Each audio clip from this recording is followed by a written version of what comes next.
Good day and welcome to Rockland Talk Radio. I'm John Marino. This is the Cup of Joe political show, and we are made possible by Entergy, the Indian Point Energy Center, supporting our communities right through the spring of 2021. We are produced by Sharc Creative, and we are joined by Clarkstown Supervisor George Hoehmann here on Rockland Talk Radio. Clarkstown, composed of Nanuet, New City, the Nyacks, Bardonia, Congers, Mount Ivy, Rockland Lake, Valley Cottage, Spring Valley, among other locales. George Hoehmann, we thank you for being part of Rockland Talk Radio. I know it's a busy time in town. Yes, absolutely. Thanks so much for having me on, and aptly named program, as I have my Cup of Joe with me as well. There you go. All right. Now, Klein Avenue, which is at the northern end of, who knew this, the Hackensack River, where the Hackensack River basically begins. That's been a problem, as it turns out, for over 30 years, and now that has garnered not only Rockland or Hudson Valley attention, but tri-state area attention, too. Yeah, no, absolutely. So, and again, thank you so much for allowing us to be on and put a spotlight on some of the things in Clarkstown. But the Klein Avenue area in West Nyack has been prone to flooding for probably 100 years or more. Back in the 1960s, a bunch of houses were built adjacent to the Hackensack River, literally behind the West Nyack Firehouse. If you're familiar with the area, it's between West Nyack Road and Strawtown Road and the New York State Thruway. Mm-hmm. And which kind of frames the three sides. The Hackensack River is behind it. Behind the Hackensack River is the CSX rail line, and that's elevated. So it causes kind of like a natural dam, if you will. So when the river floods and overflows, it comes into the residential neighborhoods. We've had people in that area that have routinely had 1 or 2 feet of water in their basements. We've had several instances, at least 3 in the last 20 years, where people had 6 to 8 to 10 feet of water in their neighborhood. Wow. Having to be rescued by boats. And it's really something that it's been a problem that the town has known about for years. We wanted to do something about it. I've been supervisor now for 6 years. We've been working on it since I became supervisor. We were fortunate. It's a $6.3 million project. Back in the early 1970s, the initial fix that the town did is they created a man-made lake called Lake Lotico. They named it after one of their council people at the time. And there's a levee that separates the Hackensack River from Lake Lotico, and it becomes an overflow area, and it's supposed to protect the residential neighborhoods. So with this money that we're receiving, $4.8 million from FEMA, and I want to thank Congressman Mondaire Jones for it. We're actually going to elevate this levee by 3 feet, and we're going to extend it about 400 feet. We're also putting in 2 extremely efficient pumps that will be permanent at the lake, so we can actually pump the water down before major flood events. If we know that Lake DeForest, which is a little bit upstream, is at or near capacity, we can pump down our man-made lake, Lake Lotico, down to very low, so that it'll provide extra storm capacity if there is an overflow from the Hackensack. And the project, as I said, it's going to take about a year. It's a $6.3 million project. It's really in 2 phases or 2 parts. So elevating the levee and extending it, and that's going to provide immediate relief for the residents in that area. And a little further downstream on Western Highway, we will be replacing the Western Highway Bridge, which is a county road. And that bridge, actually, when we replace it, we'll be elevating expanding and elevating the span under the bridge so it'll allow for more water to flow through. The reason being, it's a little bit of a bottleneck, which also affects the area. So by doing these 2 parts of the project and doing them within the next year, we're going to take pretty much everybody in that area that's in that floodplain, and they're going to get a floodplain designation change. And what that means is, from a practical standpoint, there are people that are paying, on average, $3,000 to $4,000 a year in flood insurance. We have some people paying over $10,000 a year in flood insurance. By the change in the designation by FEMA, once this work is completed, their flood insurance will drop down to a manageable $1,000 to $2,000 a year. So people are going to see some substantial savings. The other big piece is that whole area in downtown West Nyack. 3 times in the last actually 14 years, we've had significant floods where the downtown area was affected and businesses were literally flooded with 4 feet of water. And hopefully with the Klein Avenue levee being elevated and extended and the pumps that are being added and the bridge, it's going to really protect that area. So those businesses shouldn't have to fear future flooding events. The last time it happened was about 10 years ago. And literally there's an entire commercial strip in West Nyack. Every business was closed for a month, upwards of a month. Some of them longer, some of them didn't come back. It was really devastating to the local economy. And again, you live in a neighborhood, you're not right up adjacent to a river. You shouldn't expect that you're going to get 4 feet of water, but unfortunately you do. And this is a project that, is going to finally fix it. And as I said, it's really been a problem dating back to the 1970s. And I'm delighted that we're able to kind of bring all these different levels of government together. Congressman Jones was able to be of assistance. The county executive there, the county's contributing $200,000. The town of Clarkstown is funding the rest, about $1.4 million. And then there's about $4.8 million from the federal government through FEMA. It was interesting to see Congressman Mondaire Jones and politicians of all different stripes get together over at the levee site on Klein Avenue to make this project happen, to get it jump-started. I know the waters of the Hackensack River well. During Irene and Sandy a decade ago, I had to wade through the Hackensack River down near the Meadowlands both years, both during Irene and Sandy, in order to get to safety. My media venture at that time was located in the area there. So I know how that river can rise quickly and how you can be ushered out quickly in order to save yourself. How long will it take to put all of this together, this whole program? So it's actually starting. They mobilized. It was funny. And it wasn't planned, but we had the the groundbreaking. And literally the excavators pulled up, they came a day early. So they literally started the next day. They're doing mobilization. People will see a lot of work in earnest. In about 3 to 4 months, Western Highway, and we'll have notifications. We're going to do it probably mid to late summer. We'll have notifications out. Western Highway will be closed in West Nyack just after Green Avenue. So that's going to be a major detour. That's a county road. It'll be closed for upwards of 3 months. So it's going to be major detours in that area as the bridge is taken apart and replaced. So work is starting now at Klein Avenue. We're projecting that the levee expansion and raising will take about 10 months, and the bridge will be done somewhere. The bridge will take about 3 months downstream, and that'll take place mid to late summer. It'll be done by the end of the fall. So it's going to be a lot of change, a lot of activity. The other thing, which is funny, years and years and years ago, the town did a project and we stockpiled soil in one of the clover leaves off of Route 303. It's actually a commuter lot. It's been closed now for almost 10 years. So a lot of the soil that was stockpiled by the town is going to be used on this project because the levee is made of earth. And so one of the added benefits is we've had a bit of an eyesore down in that area in West Nyack on Route 303. So people will start to see that huge mound of dirt, will start to diminish over the next number of months. And eventually that commuter lot will be returned to the state and there'll be additional parking down in West Nyack for that. Economic development in the town. There's a lot going on right now in Clarkstown, joined by Clarkstown Supervisor George Hoehmann here on Rockland Talk Radio. Even though we've had a pandemic for the last year plus, you seem in Clarkstown to be getting out of this in pretty good shape.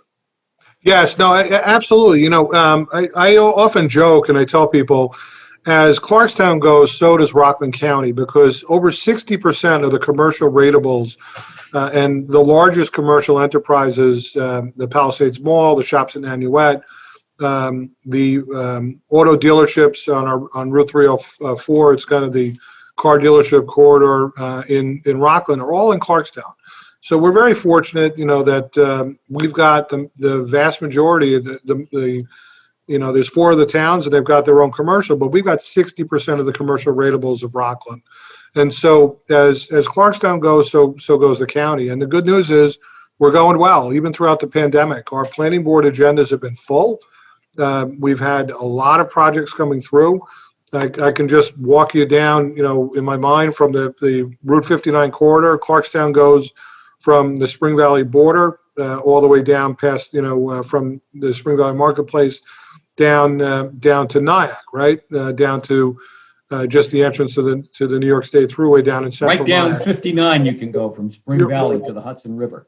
Right. So I can just tell you some of the things that have happened just along the Route 59 corridor. We had an initial approval with the Thruway Plaza up in Nanuet. It's the strip mall that we had the Dunkin' Donuts in that there was a fire in last year. When you come off of exit 14 off of the New York State Thruway, it's off to the right. That's a major redevelopment project. It's going to be in the tens of millions of dollars. We have a hotel coming in along with a quick check gas station, as well as 2 separate pad restaurants that will be in there, and another store. So it's a major redevelopment in that area. A little further down on Route 59, the old Bob's Furniture is now turning into a Volkswagen dealership.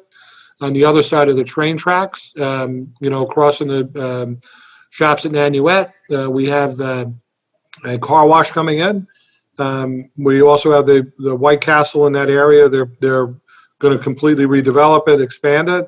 When you go down right next to it, there's another strip mall, a very, very large, Rockland Plaza, a Chipotle, and a Shake Shack moved in, and they're just killing it business-wise. The shops at Nanuet has a number of plans. We have at-home home goods store in the redeveloped Macy's. There's several plans for some new stores over there as well.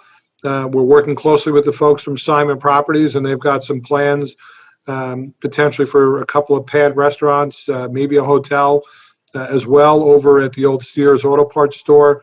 And I can continue down. The point is, there's just literally, we've got, tens and tens of millions of dollars of reinvestment and investment coming into the town.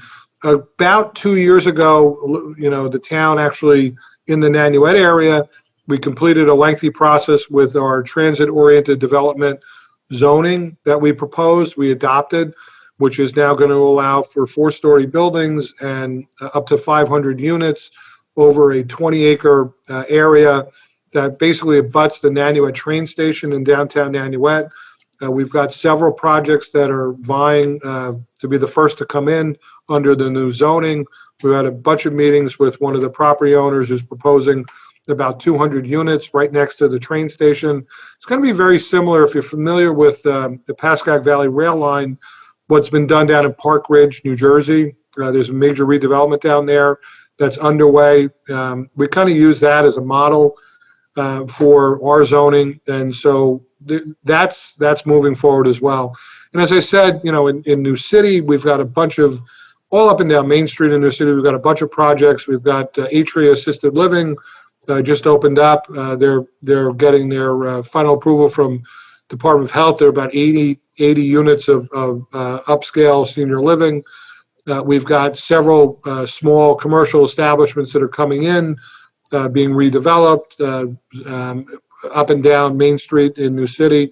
We've got some proposals for expansion of our Clarkstown Executive Park for several new warehouses. We had a warehouse in our Landmark Corporate Park. It was approved many years ago. They didn't build. The first office building warehouse opened up over there. There appears to be several more that are going to be coming through. That's off of Burt's Road in New City. So the list goes on and on and on. So what's encouraging is, and what we're seeing is, the downside of the pandemic is that it's created a major problem for New York City. But what it's done for us, it's raised our home value prices across Rockland, across the region.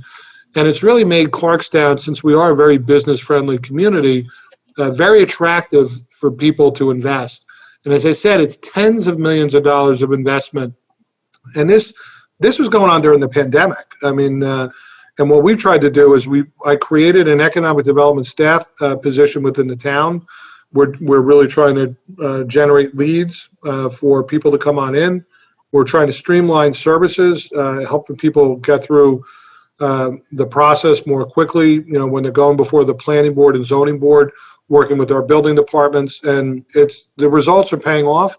We're seeing a lot of economic development. And this is before you even get to like the other big things that are kind of in the offing.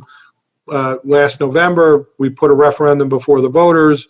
The voters approved it overwhelmingly to remove the restrictive covenant on the Palisades Mall. So at some point, they're going to be coming in with some plans for some type of redevelopment and maybe some changes within their uses down at the mall.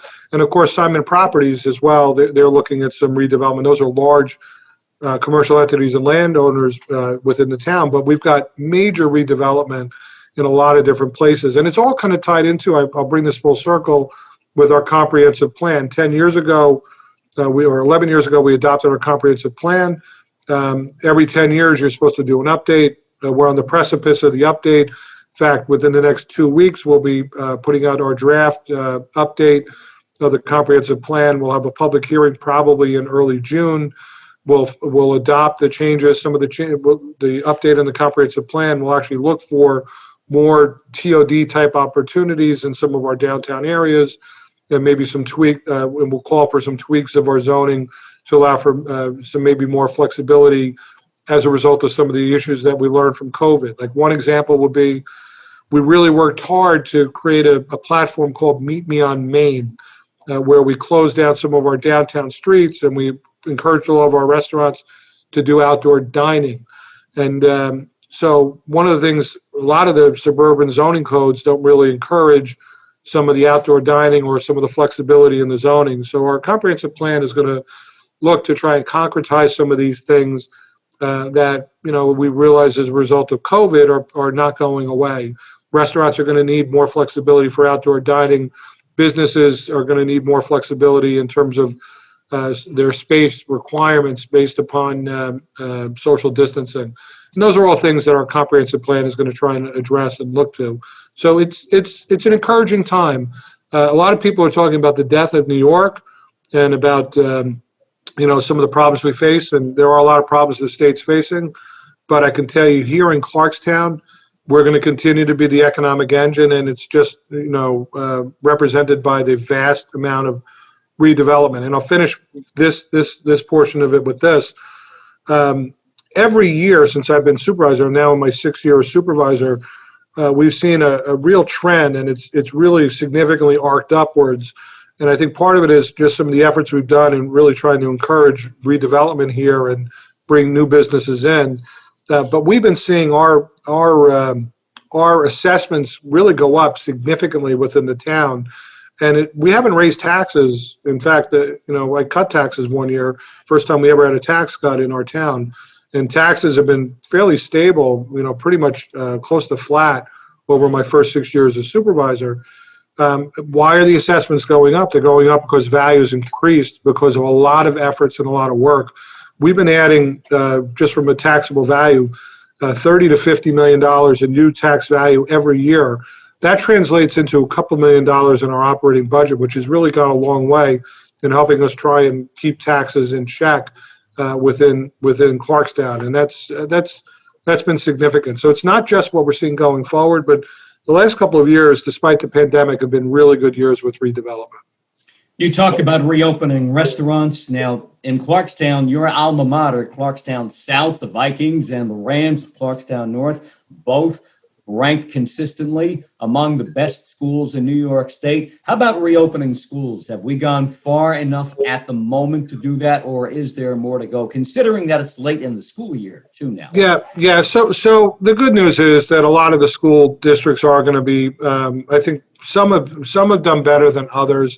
Of course, in the town of Clarkstown, we have 4 school districts that we deal with or 5 actually, that we deal with on a regular basis. We have the Nanuet School District. We have obviously the Clarkstown Central School District, which is north and south. Nanuet High School is also within the town of Clarkstown. We also have Nyack High School in the town of Clarkstown and the Nyack Central School District. We also have the East Ramapo School District. No school buildings are in the town, but it kind of skirts the whole edge of the town from New City down to Nanuet. So I think it's been uneven across the districts.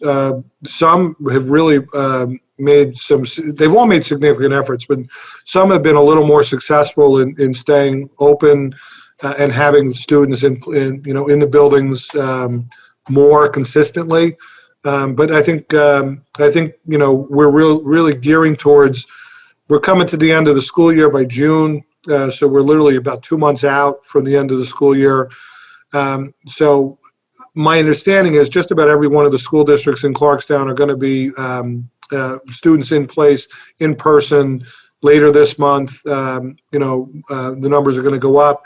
And I really think the plans are that they're trying to have whatever the new normal is for September. And I think that's what people should be banking on. I think with the vaccines rolling out, with things being put in place, I do think that we're probably going to look at whatever this new normal is for September. I do think some districts did better than others. The Nanuet district had students more consistently in than probably the other districts. Clarkstown was right behind them, I would say. East Ramapo was much further behind than some of the others. But I think come September, God willing, we're going to see pretty much, life back to whatever the new normal is going to be. There'll be changes, obviously. And I think the biggest frustration for people in the schools, for parents, and actually for people in government is the ever-changing landscape of the rules. Every time you turn around, and we were dealing with that just, I work very closely with the other 4 town supervisors, and particularly early on in COVID, we have daily, sometimes 2-3 times a day, phone calls where we'd all be on the phone, and because information was changing that rapidly. And things have changed. The guidance has changed. There's a lot of money has to be invested, a lot of things that had to be done. And, you really kind of plan towards something. I mean, I'll give you a case in point. We're reopening all of our community centers. Clarkstown has 5 community centers. So they're opening up on May 5th, right, for the general public permanently. And we had to make a lot of changes. We brought in Montefiore, Nyack. They have an environmental group. They came in and they did a full evaluation of our buildings. They made a lot of recommendations. And their recommendations were based on what the guidance was at the end of last year. And the guidance has changed from the CDC. Even the spacing guidance has changed from the CDC now as it relates to schools. So it becomes frustrating because you're planning and you're like, okay, we're going to do this, this, and this. We're going to have to find the money to, pay for, these type of environmental modifications. And then all of a sudden you're, 2 months into it and things change, so God only knows what the CDC is going to come down with their final recommendations. What the rule of thumb I put in place for the town and for town operations, and we're a sizable entity. We're a $150 million budget, 440 permanent employees, 5 community centers, and largest town police department in the state. And what we put in place is, does it make sense? And do the medical experts that we've talked to, signed off on it, given us like some guidance into their best estimation. So when our community centers reopen, people will see things differently. Our weight rooms will be more spread out. We're doing some of our services differently. There'll be occupancy limits will be altered, will be different. But people will still be able to come in and enjoy them. And that's what we're having to do with 5 community centers. The schools have a much more onerous task. In a community center, I can get a couple hundred people. The Clarkstown Central School District has over 10,000 students, 12,000 students. Wow. Nanuet School District has like 5,000 students. We're talking tens of thousands of students that in dozens of buildings within our town. And, it's just extremely challenging given the changing landscape of regulations from the feds as to what the recommendations are. But I think we're going to see some significant improvements. And I think September, from my discussions with the various superintendents of the various districts in our town, they've all indicated to me that they really think that September is the new normal, that it's going to get as close back to the way things were at the start of 2020 as we've ever been. Clarkstown Supervisor George Hoehmann here on Rockland Talk Radio. I'm John Marino. We are produced by Sharc Creative, made possible by Entergy, the Indian Point Energy Center. George Hoehmann, Clarkstown is consistently ranked around this country as one of the best small city type areas to live in. Also locally in the lower Hudson Valley, Clarkstown has become a leader in the green economy and going green. You have a long background in this area. Yeah, no, absolutely, John, and thank you for bringing that up. I'm very proud of that. In fact, I was just on a call earlier this morning. We have several major infrastructure projects that we're doing, and we're going to put a green hook on them as well. In addition to the Klein Avenue levee, within the next 2 years, we're going to be doing West Nyack revitalization, which is going to help with some economic development. We're going to be looking at some car charging stations there. But I'm very proud of what I've done here in Clarkstown. When I was a councilman, I spent 21 years in the not-for-profit industry. I was a CEO of Rockland Independent Living Center. I worked primarily with people with disabilities. So I was in the private sector first, and then I came into the public sector, if you will.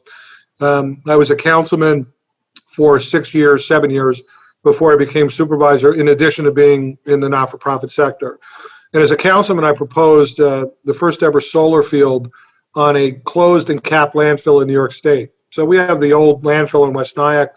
It was closed with a consent decree with New York State, which means that it's highly regulated. We had to put in all various types of drainage monitoring systems, and we have to treat the groundwater runoff from underneath.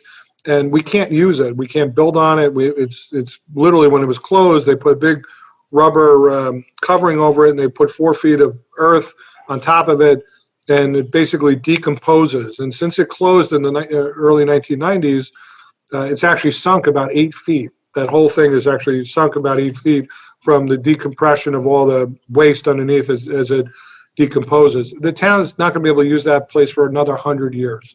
So what do you do with a closed cap landfill? I proposed that we turned a portion of it into a solar field. And I'm very proud. There were a lot of hoops. The regulations didn't work at the time. We were a bit ahead of the curve. I proposed it in 2009, and we worked on it for a number of years. Rules changed in New York, allowing for remote net metering, and in 2014 it opened, and so it's been open now for 7 years. It's the first large-scale solar field in Rockland County, the first in New York State with a municipality on a closed landfill. It's 2.36 megawatts. There's 8,733 solar panels down there, and it's saving us about $6 million in electrical costs, during the first 20 years life of the project. We didn't stop just there. When I became supervisor, we were the first town to actually buy our streetlights and convert them to LEDs. So several other towns followed our lead, but we were able to do that in 2016 and 2017. We've converted LED lighting in a lot of our buildings, and we actually were the first town in Clarkstown. Clarkstown was the first town in Rockland, rather, to create a charging station in our town hall. We're looking at several other charging stations. I'm looking at several other solar projects that we're looking at our highway department potentially for a large-scale solar project. We're looking at some solar awnings in some of our other facilities, some of our parking areas, and we've also passed some stronger regulations. Like we have groundwater runoff is a big problem that people have to think about with green infrastructure. It causes flooding issues. 2 years ago, the town board and I passed a new rule that mandates a reduction with any new development. The state rules are that you can't increase runoff. We actually passed a rule that you have to decrease runoff by 10%. So with any new projects, it hasn't stopped building. As I said, we talked a lot about the economic development, but it's just another way in which we can take care of our environment as well. Mm-hmm. You mentioned the state rule regarding runoff. Let's go over now to the state rule mandated by the governor a year ago in conjunction with the April 1st budget deadline, which did not happen this year. But police reform, every locality in the state had to come up with a police reform program. We see right now the Derek Chauvin trial going on in Minneapolis, the officer mainly among the 4 officers on site involved in the death of George Floyd. What does police reform as mandated by the governor look like in Clarkstown? That's a great question, John. And what I can tell you is We took it very seriously, like all the other towns over here did. I do think that one of the things that the police reform really indicated and showed was that we had police departments. A lot of them, there's an unevenness in police departments. There's about 350, I think, across the state between cities and towns. We happen to have the largest police department for a town in the entire state. There's 932 towns. Clarkstown Police Department, we have 161 sworn officers. We are the largest police department out of the couple hundred police departments. Not every town has a police department, but I think there's about 270 town police departments in the state. We're the largest. We also happen to be a certified police department. Not every police department is certified. So what does that mean? We go through an accreditation process.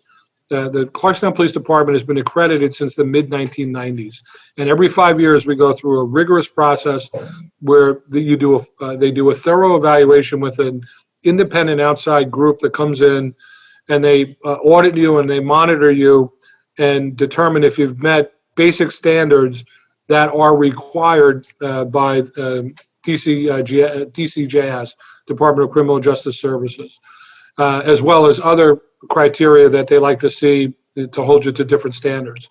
So when we tackled police reform, being an accredited police department, we basically had pretty much everything in place. So for us, it was looking at how can we improve, what's missing, what are some of these other issues that are out there, like, for example, how can we diversify? I mean, that was certainly a goal of mine.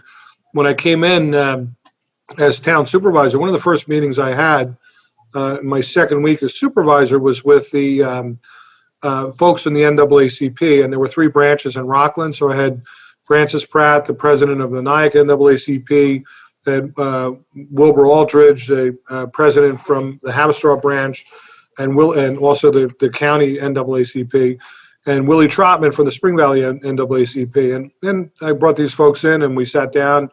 And it was funny. I'll never forget Wilbur saying to me, he's like, Supervisor, I've met you before a couple of times, but, Clarkstown's got a big police department, and we're concerned because you don't have a lot of people of color in your police department. We're also concerned that we've talked to the prior supervisor, and we feel like there's been lip service. And he went on to say he actually offered it, and I shared this story once. He shared it before as well. He said, the prior supervisor was somebody that we were very closely aligned with politically, and we would have conversations, and it went nowhere. And so we don't expect much to change with you. And I actually looked him dead in the eye. I said, well, you're wrong. I'm listening, and I'm going to listen, and we're going to see what we can do. And I'm very proud of the fact that when I took over as supervisor, we had one African-American officer who was leaving the department at the time out of 161. And we've hired, just with a lot of guys retiring and what have you, we've hired almost 50 officers since I've been supervisor. And I can tell you that we're up to 8 African-American officers in the department. We have brought in our first trilingual officer. We've got about 37 officers that are Hispanic. We have about 20 of them that are bilingual. We have several that are trilingual. We've promoted our first ever female to the command staff. We have 20, I think it's 21 now female officers in the department. I mean, we've more than doubled the number of female officers since I've been supervisor. And these are all people, highly qualified. So where there's a will, there's a way. And I think that spoke volumes to not just the NAACP, but also speaks to the quality of the people that we're bringing in. We've got a very qualified police department. I put together with the town board a very diversified committee that worked since last fall. We were able to submit our report. We're looking at one of the biggest things that came out of the report for us was we need to do a better job of telling people about all the things that our police department does. One of the big issues facing policing across the country is the intersection of mental health issues with the growing mental health crisis, with policing. And thankfully, we've been ahead of the curve. with a lot of the in-service training that we're offering our officers. We're going to be bulking that up even more so. And then the other thing we're really going to try and do is we're really going to try and tell our story a little bit better about the police department. It was funny. We had about 17 people that were on the committee, I think, 15 or 17. And it was diverse. We had people, I asked each of the NAACPs to give us somebody, different community groups. People, it was a cross-section of the town. It was a very, very diverse and very competent, very good group. And a lot of these people were very involved in the town, and they're sitting on this committee, and they're like, "Wait, our police department does this. You have a CERT team. You have all these alternatives to incarceration programs. Hope Not Handcuffs. These are all like cutting edge programs that our police department has had. Nobody knew about or knows about. So you're going to see a lot more. We're putting some money into expanding our social media. We've brought in a couple of outside consultants to help create short videos, so we can really kind of put some of this information out there for the public. So I think that's going to be the biggest thing. You're going to see some more training in the mental health area for our police. You're also, we met all the criteria, and then some that the governor had outlined. There were departments across the state that weren't meeting those criteria. So being an accredited department certainly was a help.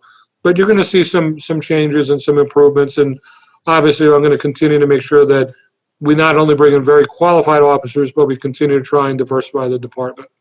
When you talk about hiring trilingual officers, I assume you mean English, Spanish, and French for the Haitian community in the Spring Valley, Nanuet areas. Yes, absolutely. And actually, we have a couple of bilingual officers that have brought in different languages. Like, for example, we have a Russian Orthodox community in Clarkstown, so we do have some Russian speakers that are in the department.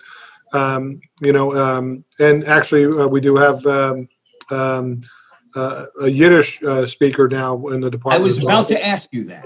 Yeah, so I think we're just recruiting somebody in for that now, about to hire somebody who speaks Yiddish. They're not yet on, but we're looking to bring that in. And there is actually a Yiddish speaking list in the county. So, and of course, we have one of the largest. We have the largest police department. We also have one of the largest justice courts in the state as well. We have 4 judges. So we are often in need of people to translate, so we can actually go to our police department for it, because, as I said, we have a plethora of officers that are multilingual, particularly Spanish, so that's really been a very good thing. It's enabled us to really expand. And the other thing, and I meant to mention, as part of the recruiting, another thing that we did is, to be hired as a police officer, you have to be on a civil service list, right? So you got to take a test. And so one of the things that we talked with the NAACP about was trying to get into communities of color and encourage people to consider becoming police officers, get some exposure to the police department, and offer training. And so we put our money where our mouth was, and we actually spent about $30,000 to bring on a testing service that anybody that we identified that came to us that wants to be a police officer, wants to consider it, no matter what their race or nationality, whatever, we gave them access to the training service that ordinarily you'd have to pay a lot of money to get. And so we have residents now. If you're a Clarkstown resident and you're interested in taking the police test, which is coming up, by the way, within the next 4 weeks, I think, you can actually take this online training service. And I'm proud to say that we've had scores of people from across the town that have availed themselves to that opportunity. Doesn't cost them anything. We've picked up the cost. So there's actually a training service so they can be prepared for the police test. And the good news on that is I do think that we're going to have a very diverse group that's going to take the test. That's been one of the complaints that we've had across a lot of the towns in Rockland, not just Clarkstown, that you hire off of a list and you have to score on the list. Hundreds of top. If you happen to be a veteran, you can get veterans points. So oftentimes you're hiring somebody that scores 100 or more on a test. And the way it is, it's done in banding. So you have to go from the highest to the lower. We never get below 90. The list will last 4 years. It lasts 2 years and it gets renewed for 2. So we'll never get below a 90. So we're always hiring very qualified people. And so one of the knocks has been that the test wasn't always well promoted. And if you're somebody that doesn't have the financial wherewithal, you're not going to be able to avail yourself to the resources to maybe prep the way in which you could so that you could score above a 90. And so we've done that. And that was one of the things that we did. And some of the folks in our committee were really shocked to hear that we were actually doing that. We're the only department in the county to do that. We put this testing service out, and as I said, there were somewhere near 45 or 50 people that have actually availed themselves to the testing service. A number of kids up at RCC, that would not have had that resource, and they've been able to use it in order to be able to score better. And hopefully, God willing, they'll score well when we get the test results out. And we will be hiring off of the next police list. I anticipate we'll be hiring another 30 officers over the next 4 years. Mm-hmm. You mentioned RCC, Rockland Community College, a campus I know very well from some things I've done there in the past. About 2 weeks ago, there was a major fire in Spring Valley at a senior adult care facility, the Evergreen Court. A firefighter lost his life, a resident lost life also there too. What's the latest on the investigation? Sure. So it's really under the purview of the Rockland County District Attorney, the Spring Valley Police actually. Spring Valley Police are the lead with the, I think it's one of the state offices of fire and emergency safety. I think, I forget the acronym for it, but it's one of the state offices that's involved. The ATF is also involved, at the federal level, and the District Attorney opined that, there is an ongoing criminal investigation as they're looking at this.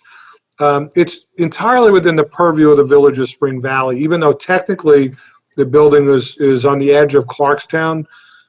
We have no authority over it. It's the Village of Spring Valley's building codes, their zoning codes, their police department, their fire inspector, all of that. So my understanding is it's an ongoing investigation. They are looking at a number of issues with the records, and we haven't heard much other than that it's ongoing. Obviously, the heroism of firefighter Jared Lloyd is just, it's the day that we all feared, that we hope would never happen. In Rockland County, we have an entirely volunteer force. Firefighter Lloyd, I happen to have met him a couple of years ago, and it's funny, I didn't realize it at the time. I went up the day of the fire, so I went up, and I just didn't want to get in the way. So I went back later in the afternoon, and when I went back in the afternoon, I was chatting with some folks, and then we had a town board meeting that night, and I went back after our town board meeting, and I was there from the day after the fire, from about 9 o'clock at night until about 1:30 in the morning. And I happened to be there when they recovered his body, and I stayed, for that. I'll never forget that. It was incredibly moving to see, all of the people on site, creating two lines as his body was being removed by his fellow firefighters from Spring Valley. When I was standing during that moment in time next to one of our former fire chiefs from Central Nyack, and Mike Healy, who's a fire inspector here in Clarkstown. And Mike was like, he said, "George, you met this guy?" I said, "Really?" He's like, "Yeah, every year I would go with, I happen to be a Yankee fan, but I go with a bunch of friends, a group of us, about 40 of us, go down to Mets opening day. And we always have just a total blowout tailgate party underneath the highway across from Citi Field. Under the Van Wyck. And so a lot of cops, a lot of folks it's actually a group from my church in West Nyack, St. Francis in West Nyack, and just a whole bunch of people, we've been doing it for 15 years. And so Jared actually came to our tailgate multiple times. And Mike was like, when you see his picture, who we're talking. And as soon as I saw his picture, I knew instantly.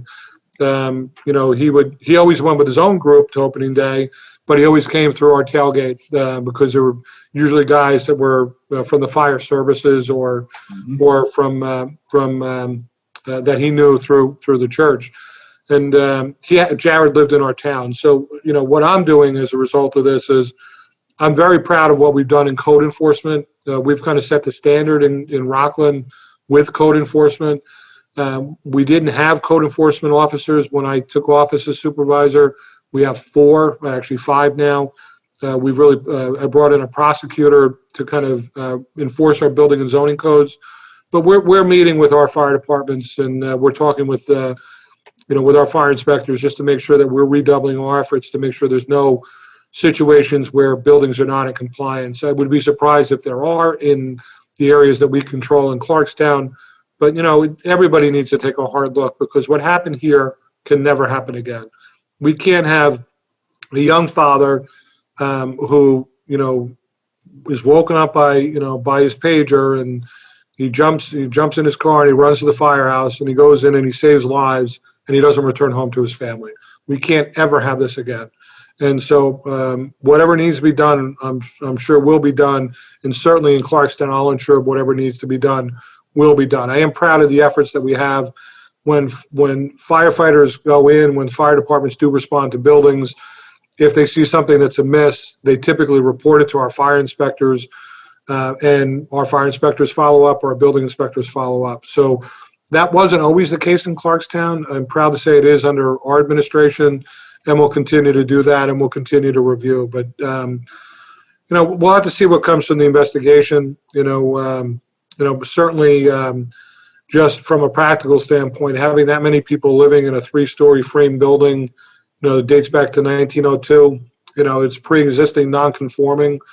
That's a problem. Hopefully they were meeting their fire codes and they were doing everything that needed to be done. It certainly sounds like there was an issue with frankly the fire alarm being off. We don't know if that was contributory to it, and we'll have to see what the investigation turns up. But from Clarkstown's perspective, we're going to continue to look at everything in our town and do it through the eye of our fire services to make sure that we're not missing anything on any area that we're in control of.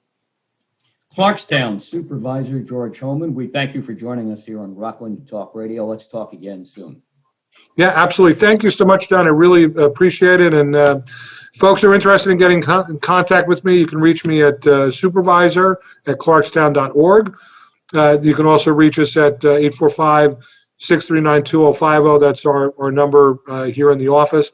And just one last plug. One of the things that we've been doing, John, to try and promote our businesses, we've got 2 great public access channels within the town. We've got Channel 78 on Cablevision, Channel 35 on Verizon. We also have a really good social media presence. My page, Clarkstown Supervisor George Hoehmann, and the Town of Clarkstown page. But in addition to doing the Meet Me on Main, where we close the streets and we have the restaurants, outdoor dining, and we're doing that coming up again.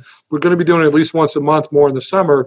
We started a program called Meet Me on Main. It's actually a half-hour program where we focus on 3 restaurants. We've just filmed our 3rd show.